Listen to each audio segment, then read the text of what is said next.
Boa noite a todos, que a paz de Jesus esteja em nossos corações. Mais uma vez, é uma alegria estar nessa casa.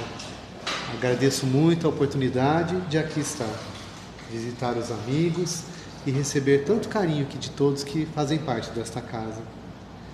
Hoje, meus irmãos, gostaria de refletir com vocês algumas passagens do Evangelho de Jesus, mais precisamente na passagem de Mateus, onde Jesus faz algumas advertências com relação ao nosso comportamento. Mais precisamente, a partir do capítulo 15 do Evangelho de Mateus, quando Jesus vai advertindo os fariseus, os doutores da lei, sobre o comportamento de cada um. Jesus chamava a atenção que não era possível falar uma coisa, pregar uma coisa e fazer outra. Jesus falava da verdadeira realeza, que é aquela da verdade espiritual, onde as nossas palavras, as nossas ações, como foi dito no Evangelho hoje, que o nosso sim seja sim, que o nosso não seja não, para que haja verdade nas nossas ações, para que possamos encontrar alegria dentro de nós mesmos, através dos esforços que fazemos para cumprir a palavra de Deus. E um texto muito interessante do Emmanuel, através do nosso querido Chico, onde ele coloca assim: na sementeira de cada dia, para podermos abrir a nossa reflexão. Observa o mundo em redor de teus passos e perceberás na desigualdade das situações a justiça divina a expressar-se com as perfeições da sabedoria e do amor. Lembra-te de que tudo nas horas de hoje decorre das criações do dia de ontem, tanto quanto a nossa conduta presente traçar-nos o amanhã infalível. Tudo nasce e renasce em função do aprimoramento que nos cabe atingir. O usurário do pretérito, que subtraiu a bênção do ouro à circulação do progresso, agora é o mendigo, esmolando a graça do pão. O artista que ontem abusou da inteligência, situando-a a serviço da imoralidade e do crime, passa hoje entre aqueles que lhe foram vítimas da insânia intelectual, na afeição do demente necessitado da proteção e do carinho. O tirano da consciência, que outrora movimentou a política e a autoridade na escravidão dos semelhantes, para extorquir-lhes o sangue e o suor, transita agora na terra, no corpo disforme dos mutilados, que beijam o pó da terra por muitos e muitos anos, a fim de compreender que só a humildade e o amor são bastante sábios para conferir-nos a luz da verdadeira felicidade.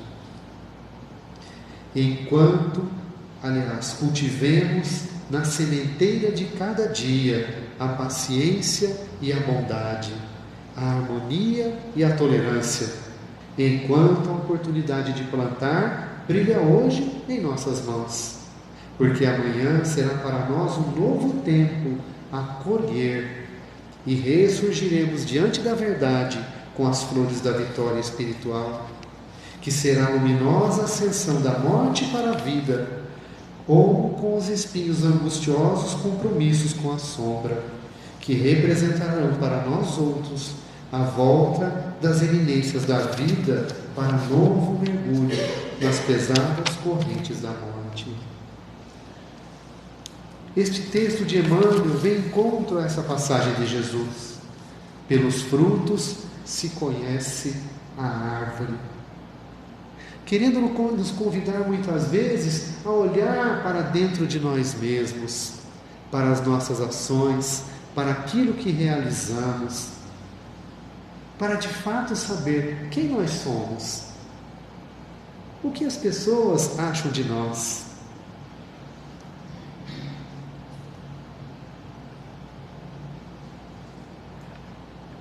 Que frutos temos oferecido ao mundo? Quais são os nossos frutos? Ao nosso lado, as pessoas se aproximam de nós, se sentem acolhidas, se sentem amparadas, com esperança, se sentem alegres, felizes, ou se sentem rejeitadas, se sentem muitas vezes não acolhidas, e da nossa parte, ao invés de compreensão e acolhimento, apenas julgamento e condenação. Quais têm sido os nossos frutos? Todos aqui foram convidados para o amigo secreto do final de ano. Ninguém esqueceu de chamá-los. Ainda estão no grupo da família do WhatsApp, né? Está todo mundo no grupo, ninguém esqueceu da gente. Isso é um sinal, né? A gente chega no grupinho, o grupinho para de falar. Puxa vida, né? O assunto chegou. Então essa reflexão simples e até um pouquinho engraçada, para que a gente possa realmente, né, analisar como tem sido o nosso comportamento. Lá em casa, na cozinha, nós somos uns, e na rua nós somos outros. Como temos nos comportado dentro do nosso lar, da nossa família e fora dele? Muitas vezes, fora do nosso lar, somos compelidos a nos controlar, pois outras pessoas talvez poderiam nos colocar em nosso devido lugar. Mas dentro do lar, muitas vezes, mostramos quem somos de fato, sem controle, sem nenhum filtro. E aí olhamos de fato, né? Quais são os frutos que temos dado àquelas pessoas mais próximas de nós. Jesus talvez dizendo para nós da árvore e do fruto, que pela experiência vamos saber de fato o que nós somos. Eu sou isso, eu sou aquilo, mas o que de fato eu tenho construído no coração das pessoas? São reflexões que nós possamos fazer. Não estamos aqui dizendo da nossa perfeição, que deveremos buscar a nossa perfeição infalível, a infalibilidade. Não é isso. Estamos a caminho. Mas e os esforços que temos empreendido na nossa jornada de superação? Quais têm sido os nossos esforços?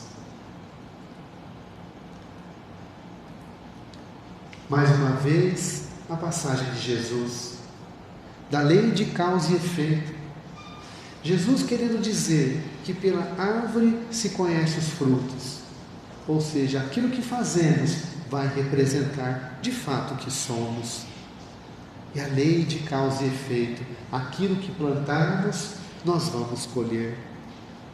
E busquem primeiro o reino de Deus, ou o reino de Deus em primeiro lugar, e tudo o mais vos será acrescentado. Busque a justiça de Deus. Mas o que seria essa advertência de Jesus? Que reino é esse que Jesus está pedindo para nós buscarmos? Que justiça é essa?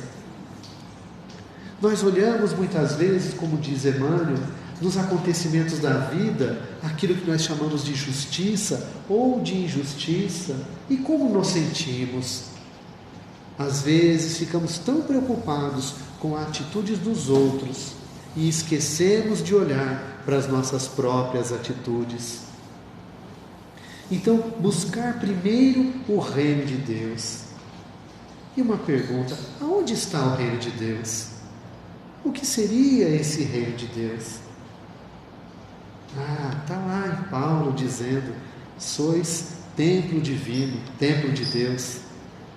Então o reino de Deus está dentro do meu coração. Mas o que seria esse reino? Nós aqui já pudemos alguma vez sentir a proximidade deste reino? Já visitamos esse reino? São reflexões, meus amigos. Aí cada um vai ter que responder para si. Nós ainda estamos construindo a nossa morada, o nosso lugar, o nosso merecimento. Mas já experimentamos muitas vezes sensações de profunda alegria, de profunda paz, de profundo amor em nosso coração. E aí, voltando à nossa memória, em que momentos nos sentimos assim? Quando foi que nos sentimos plenos, alegres, felizes, em paz? Quando foi? O que estávamos fazendo quando nos sentimos assim? Talvez aí seja uma resposta para nós. A gente estava assistindo futebol, meu time ganhou. Profunda alegria. Aí ele perdeu, profunda tristeza. Passou tão rápido. O reino de Deus não é assim. A justiça divina não é essa. Como que Jesus querendo dizer que não são as coisas materiais que vão nos trazer a alegria. Não são as coisas simplesmente que vemos ou que tocamos que vão fazer com que o reino de Deus seja construído nos nossos corações. Então, do que é feito o reino de Deus? Poderíamos falar aqui por horas sobre o que seria o reino de Deus, porque nenhum de nós ainda sabe exatamente o que é o reino de Deus, a não ser que esteja algum anjo aqui sentado assistindo aqui, né? Se tiver algum anjo aí, me desculpe, né? Pelas bobagens que eu estou falando aqui, né? Mas estamos ainda construindo esse reino de paz, esse reino de justiça e de amor. Como eu disse para vocês, às vezes é mais fácil a gente olhar o defeito da pessoa, condenar aquela pessoa e já separar da nossa vida aquela pessoa, do que olhar para as nossas próprias atitudes e ver o que nós temos construído no coração das pessoas. Pois se Jesus foi tão enfático, né, dizendo assim, a cada um segundo as suas obras, será que Jesus, será que Deus, essa lei de amor, vai vir perguntar para mim assim, o que o Sr. José tem feito aqui do centro? Não, ele vai perguntar para mim, o que eu tenho feito com os tesouros que ele colocou no meu caminho. Esse Deus de amor vai perguntar para cada um de nós, para todos os talentos, para tudo que nós recebemos nesta vida, para todos os bens que nos são. E eu não estou falando aqui de bens materiais, eu estou falando do bem da vida, pois a única coisa que nós temos, a única coisa que é nossa de verdade, a única coisa que nós temos nesta presente encarnação, são os dias de vida, o tempo que está se escoando das nossas mãos. Esse tempo que nós estamos vivendo, onde nós estamos aqui aperfeiçoando as nossas capacidades, através dos instrumentos da nossa inteligência, dos instrumentos da nossa família, do nosso trabalho, dos nossos companheiros de caminhada, e vamos assim gastando essa poupança, né, da vida, essa reserva que Deus nos colocou. Como é que estamos gastando o nosso tempo? Estamos realmente empregando o nosso tempo, os nossos dias, para construir a felicidade, não só para nós, mas principalmente para aqueles que convivem conosco? São perguntas, meus irmãos, aí cada um vai ter que responder para si. Eu não tenho essa pergunta. Mas de que obras então Jesus está falando? Quais são as obras que Jesus está falando? Do que ele está dizendo? Ele está falando do meu trabalho, da minha casa, da minha formação acadêmica. Do que Jesus está colocando? Quais são as obras que que Jesus está colocando aqui? O que é que Jesus está colocando, está propondo para nós olharmos? Que realizações são essas? Quais são as realizações? A reencarnação é uma oportunidade de construir e aperfeiçoar os nossos sentimentos. Então a obra talvez que viemos aqui construir é o reino de Deus dentro dos nossos corações.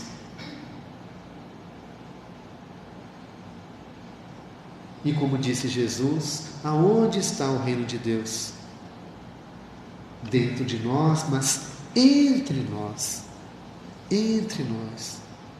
Entre nós que aqui estamos, nesta casa espírita, nessa comunidade que se ajuntou aqui. O que viemos aqui realizar essa noite? Cada um saiu do seu lar, veio até aqui. O que estamos realizando na nossa vida? Qual a essência da nossa realização, da nossa obra?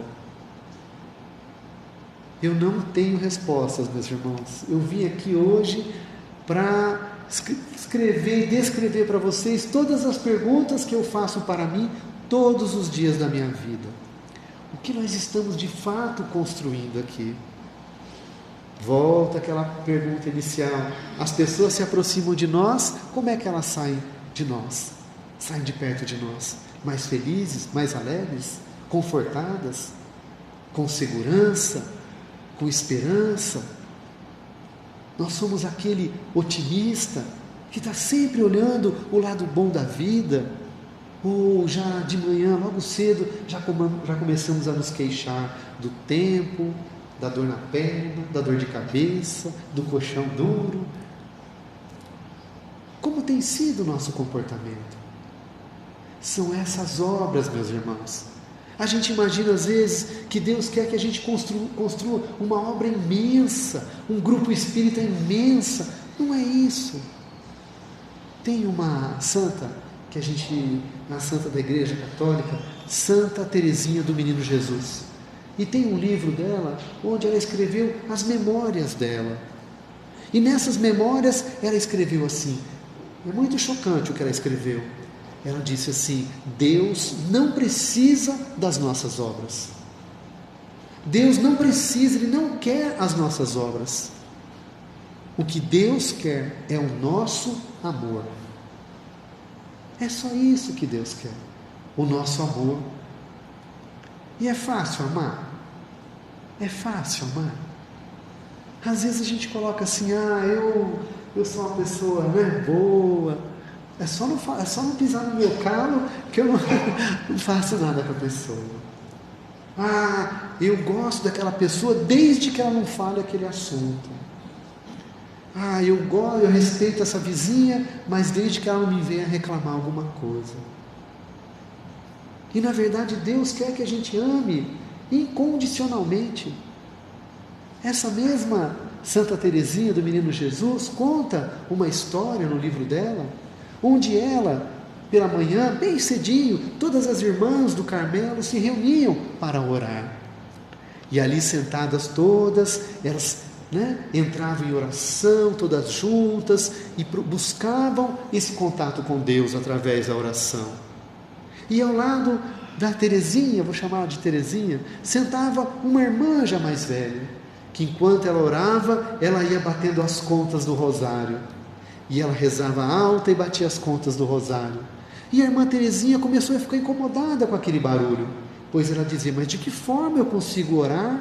De que forma eu consigo ouvir o que Deus quer falar? Essa irmã aqui do lado fica batendo o rosário.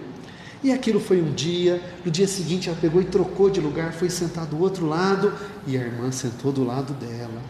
E ela rezou, tentou, não conseguiu. No dia seguinte, sentou do outro lado. Quando ela vira, a irmã sentada do lado dela.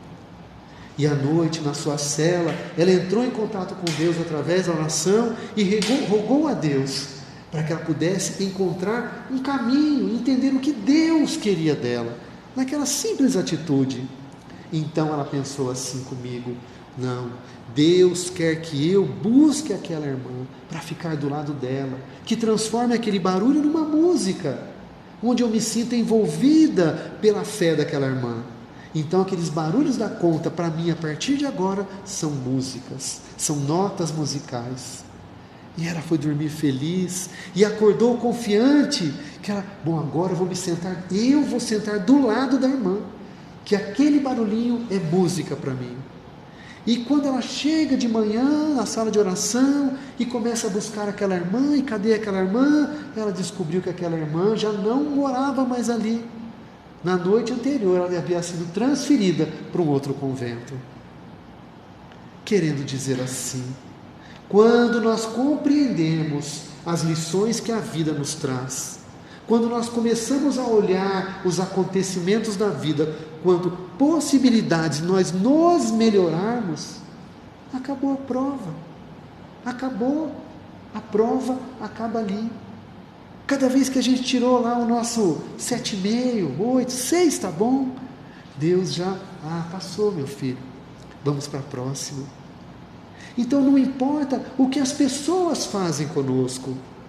O que Jesus está dizendo é o que vocês vão fazer com aquilo que vos chega. A responsabilidade é nossa. Não é assim? A gente briga assim, o problema é meu, eu dou para quem eu quiser. Não é isso? É. Mas aí o que o outro vai fazer é responsabilidade dele. E assim na nossa vida. Lei de causa e efeito. A cada um segundo as suas obras. Pelos frutos se conhece a árvore. Então a obra que Jesus, que Deus tem nos pedido, é a construção desse reino de amor. E desse amor incondicional.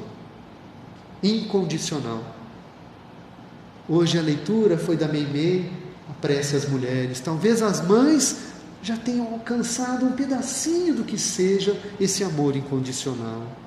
Talvez as mães já consigam vislumbrar isso. O amor incondicional. Amar, olhar o próximo, as situações que ele nos traz como oportunidades de nós nos melhorarmos. Como disse Emmanuel, que hoje estamos colhendo aquilo que semeamos ontem. Aquilo que semeamos ontem. Mas aí a gente fala, mas que adianta? E o Espiritismo fala que eu vim aqui para pagar minhas dívidas, né? Eu nem lembro o que eu fiz. Mas será que é só isso? Tão simples assim? Será que a justiça divina ela é tão simplista assim? Tirou um olho, amanhã vai vir cego, né? Era dentista que arrancava o dente sem anestesia, hoje vai vir banguela. Será que é assim tão simples? Ou será que a justiça divina, a misericórdia de Deus, vai se aproveitar das nossas atividades do dia a dia, para que a gente possa superar? Né? Aquele que hoje trabalha com o metal, na transformação do metal numa ferramenta, numa indústria, talvez em vidas passadas usava o ferro para destruir e fazer espadas. Tão simples.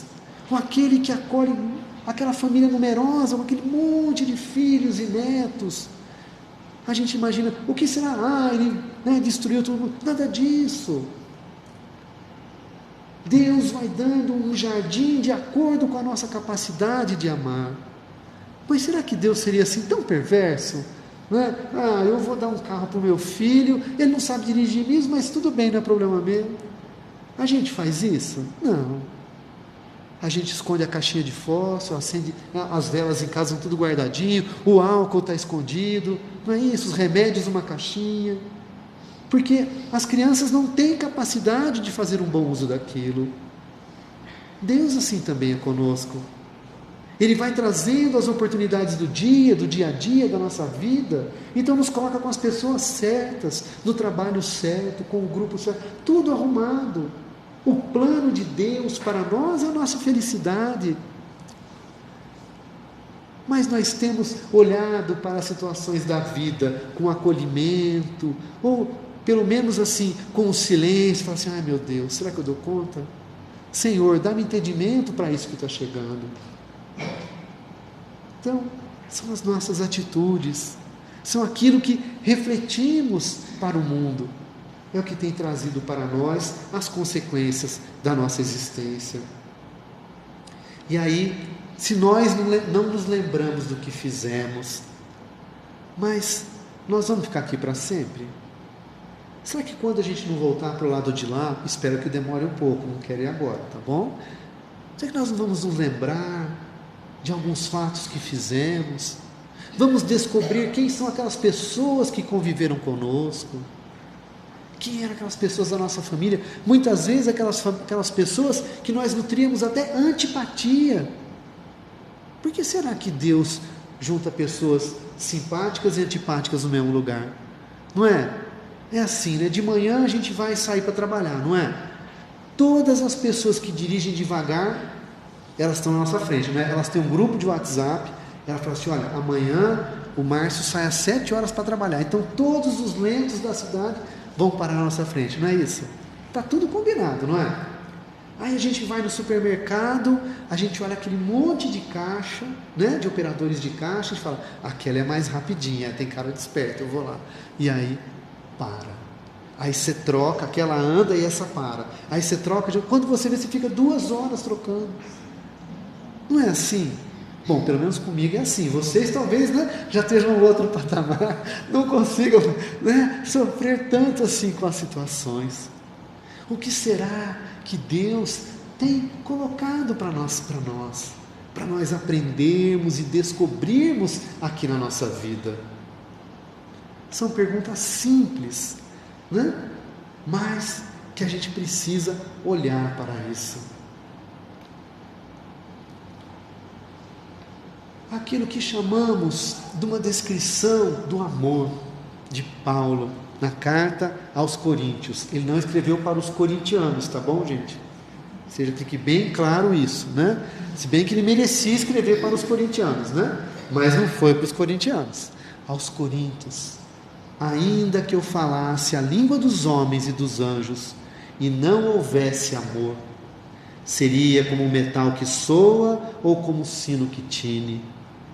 E ainda que eu tivesse o dom da profecia, e conhecesse todos os mistérios e toda a ciência, e ainda tivesse toda a fé, de maneira tal que transportasse os montes, se não tivesse amor, nada seria. E ainda que eu distribuísse toda a minha fortuna para sustento dos pobres, e ainda que eu entregasse o meu corpo para ser queimado, se não tivesse amor, nada disso me aproveitaria. O amor é sofredor, é benigno, o amor não é invejoso, o amor não trata com leviandade, não se ensoberbece, não se porta com indecência, não busca os seus interesses, não se irrita, não suspeita mal, não folga com a injustiça, mas folga com a verdade. Tudo sofre, tudo crê, tudo espera, tudo suporta. O amor nunca falha. Mas havendo profecias, serão aniquiladas. Havendo línguas, cessarão. Havendo ciências, desaparecerá. E aí ele termina. De todas as virtudes, a que mais é importante seria o amor ou a caridade. Como no Espiritismo sempre diz, fora da caridade não há salvação. Não quer dizer que eu precise fazer caridade para ser salvo. Não é isso. Está querendo dizer para que a gente possa buscar dentro de nós esse estado de amor, esse estado do amar, de ver a necessidade do próximo e nos doarmos para fazer o melhor para ele, nos esquecendo de nós mesmos, pois se a vida é dentro da lei de cooperação, aquilo que nós fazemos ao outro, o mundo, através dos outros, devolve a nós. Então estamos um cooperando com o outro, querendo dizer que a cura para o meu mal não está só em mim, está no outro e naquilo que ele faz para mim. E assim como a cura do outro está em mim, que eu devo ofertar ao meu próximo. Deus nos fez a imagem e semelhança perfectíveis, vamos buscar a perfeição, mas ainda estamos incompletos. E a completude nós vamos encontrar no amor ao próximo, na prática do amor, na prática da caridade. E na prática, porque nós ainda não temos essa prática, a gente precisa praticar ainda. Quanto tempo leva para se aprender a tocar um violino?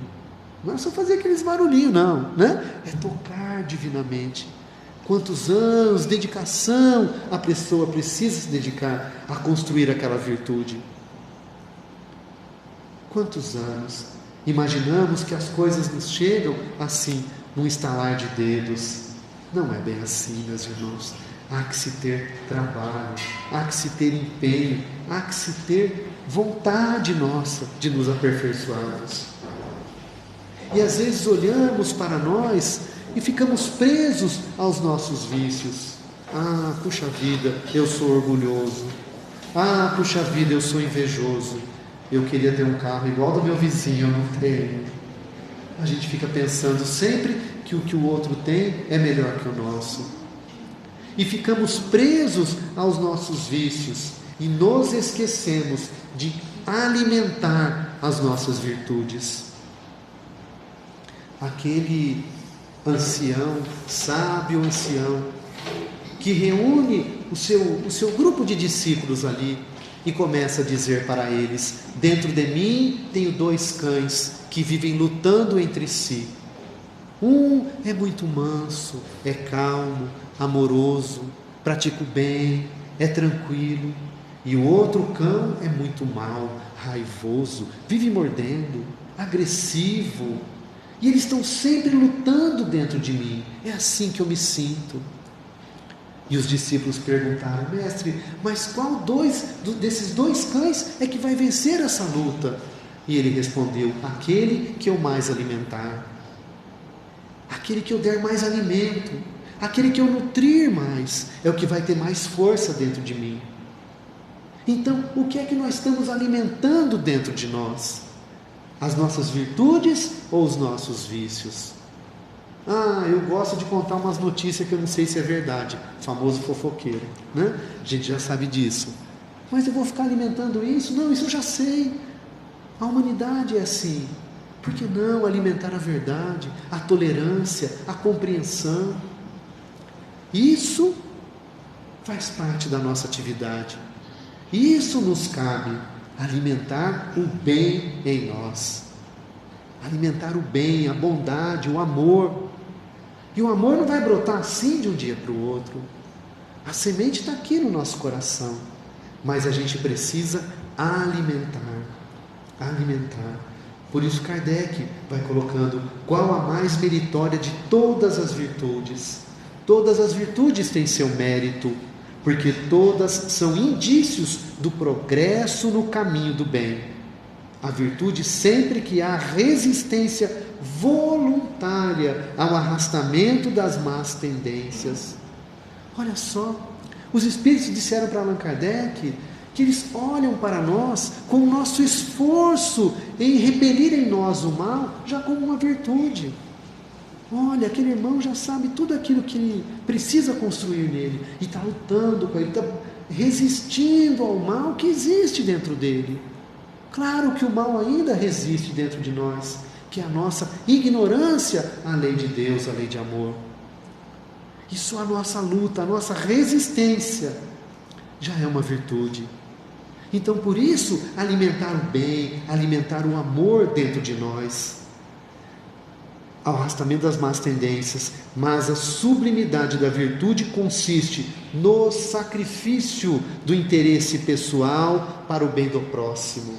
Sacrifício pessoal, sem segunda intenção. A mais meritória é aquela que se baseia na caridade mais desinteressada. Então eu já coloco assim para a gente: olha, a primeira fase é vocês resistirem ao mal dentro de vocês. Com o tempo, com essa prática, vocês vão chegar a esse amor sublime. Alimentar esse amor dentro de vocês. Que todos nós podemos plantar o que nós quisermos, não é isso? Se a gente pode plantar um pé de alface, um pé de tomate, um pé de pimenta, não está nas nossas mãos isso? Tem gente que não planta nada, né? Acha que não está plantando, mas está plantando. Não fazer nada também é uma plantação. E a colheita virá. Mas depende de nós. Essa é a nossa escolha. Essa é a nossa escolha. Essa é a nossa escolha. A gente precisa alimentar o bem e o amor em nós. Vamos tentar ver esse vídeo aqui.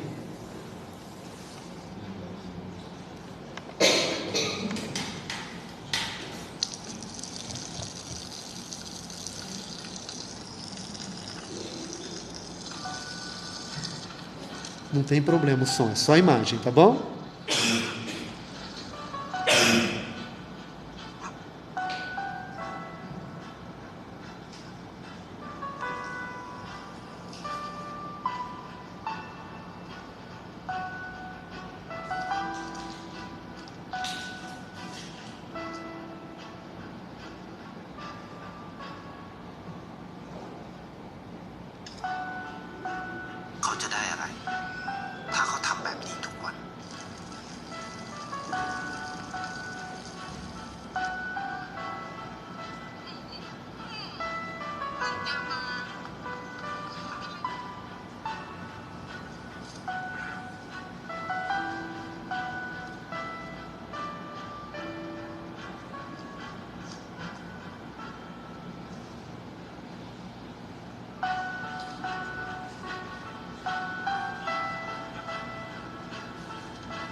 Alguém precisa começar.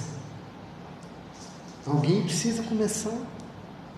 Porque a gente se esquece que muitas vezes as nossas atitudes vão influenciar na vida do outro. Como é que nós podemos, quem é pai, quem é mãe, como é que nós vamos educar o nosso filho?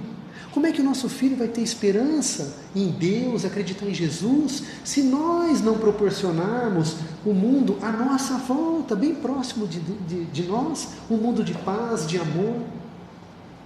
Somos nós, a responsabilidade é nossa, é de cada um de nós. Deus não está pedindo para o outro, Ele está pedindo para cada um de nós. Porque aquilo que nós semearmos no coração do outro, vai nascer. O coração de cada ser humano, de cada espírito reencarnado aqui, é uma terra fértil. Às vezes tem umas pedrinhas, falta um pouco de chuva, que as lágrimas um dia transformarão. Mas cada coração humano é um terreno, é um vaso, para que nós possamos ser o autor daquele plantio. E o que nós vamos querer plantar no coração do próximo? A esperança, a alegria, o amor. Essa é a escolha de cada um de nós. Apenas isso. Uma boa noite a todos. Que Jesus nos abençoe. Muito obrigado.